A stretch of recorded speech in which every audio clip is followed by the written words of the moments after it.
तर मित्रांनो, आमच्या चॅनलवर नवीन असाल तर चॅनलला नक्की सबस्क्राईब करा. म्हणजे तुम्हाला मालिकेचे नवनवीन एपिसोड सर्वात अगोदर पाहायला मिळतील. तर तुला जपणार आहे या मालिकेमध्ये काय घडलं ते आपण बघणार आहोत. इकडे मंजिरीने डाव रचलेला असतो आणि मीराला त्या नागासमोर पूजा करायला लावते आणि त्याला दूध पाजायला लावते.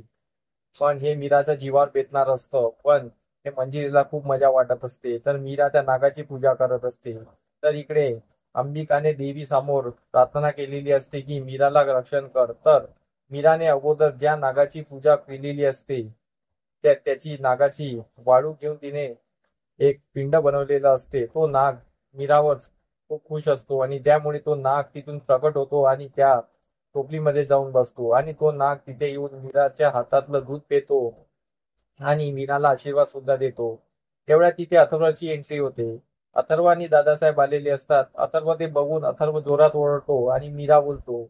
तर मीरा त्याच्याकडे बघत असते आणि नाग तिथून निघून जातो. तर अथर्व तिथे येतो आणि मीराला बोलतो, हे तू काय पागलपण करती आहे? तुला असं करायला कोण सांगितलं? तर मीरा काही बोलत नाही. तर मंजिरी बोलते, मीच सांगितलं होतं.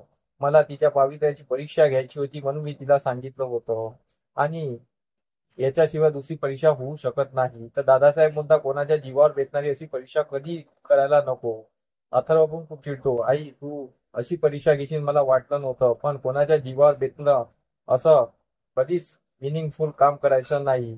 आणि याच्यानंतर असं घडायला नाही पाहिजे. तो सरळ मंजिरीला सांगतो आणि तो मीराला सुद्धा बोलतो, याच्यानंतर तुला जर या गोष्टीसाठी कोणी फोर्स केला तर मला सांगायचं.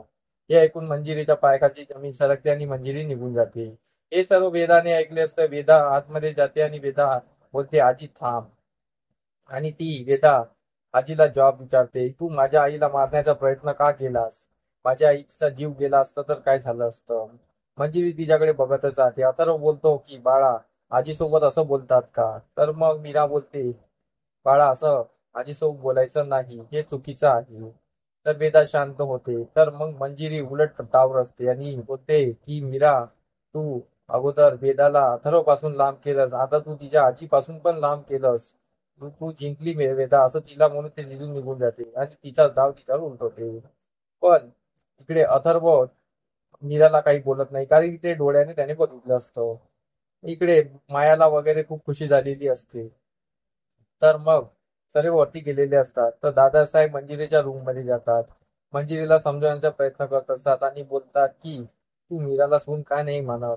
तिने आपल्या वेदाला अथर्वसाठी योग्य ठरलेला आहे आणि वेदाच्या मनात अथर्वची जागा निर्माण करत आहे. ती एवढंच ठीक नाही का? म्हणून तू तिला सून मान. तर मंजिरी बोलते, नाही, विश्वासघाती मुलीला मी कधी सून मानणार नाही.